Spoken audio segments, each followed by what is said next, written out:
Béatifiée par Jean-Paul II, Élisabeth de la Trinité a été canonisée le 16 octobre dernier par le pape François. Et pour qu'elle soit canonisée, il fallait un miracle, et c'est ce miracle qui est décrit dans ce livre qui s'appelle Guérie et qui est écrit par la miraculée elle-même, Marie-Paul Stevens. C'est aux éditions du Carmel. Marie-Paul Stevens est une jeune femme belge qui a été atteinte d'une maladie subitement qui l'a fait absolument souffrir et qui a été très douloureuse. Et elle a fait un dernier voyage finalement avant de mourir pour remercier Élisabeth de la Trinité de l'avoir accompagnée pendant toute sa maladie. Et subitement, elle a été guérie sur le parking du Carmel de Dijon.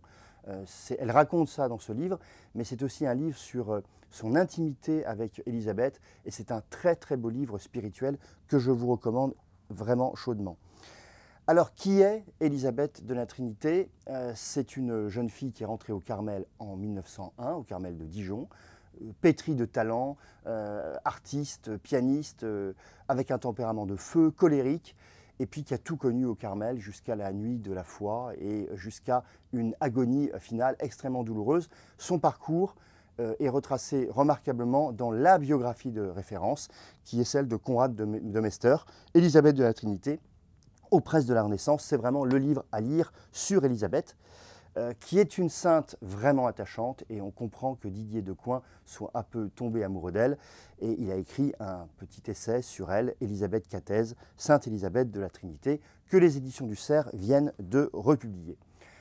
Une sainte attachante vraiment par son humanité, et on le retrouve vraiment dans cet album magnifique qui a été édité par le Cerf et qui a été réalisé par le père Didier Marigolet, Carme, Élisabeth de la Trinité, rayonnée de Dieu, et on trouve notamment des photos absolument magnifiques sur Élisabeth et son environnement.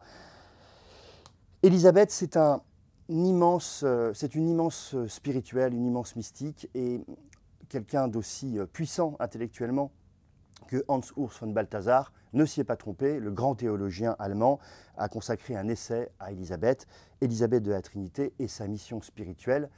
Ce n'est pas rien, vous verrez.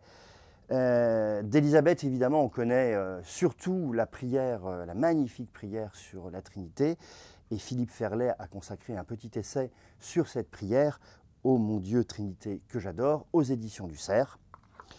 Et toujours donc aux éditions du Cerf, vous ne pouvez pas passer à côté des œuvres complètes d'Élisabeth. Il faut la lire véritablement.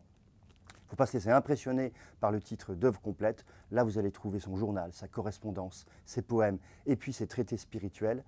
Élisabeth est un guide extraordinaire pour vivre une vie de plus en plus intime avec le Seigneur, avec la Trinité. Vraiment, vous ne pouvez pas passer à côté de cette immense sainte.